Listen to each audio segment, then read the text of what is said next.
आणि अलिबागेत हिराकोट करून आहे जागा, तुम्हाला सर्वांना माहिती असेलच, ज्यांना पण माहीत नाही त्यांच्यासाठी.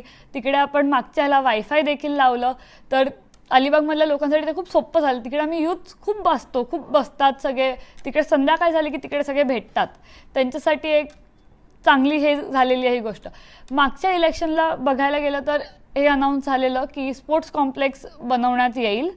तर मी खूप ह्या पुढच्या 5 वर्षात ते चालू करवायचं सर्व ट्राय करीन मी जास्तीत जास्त.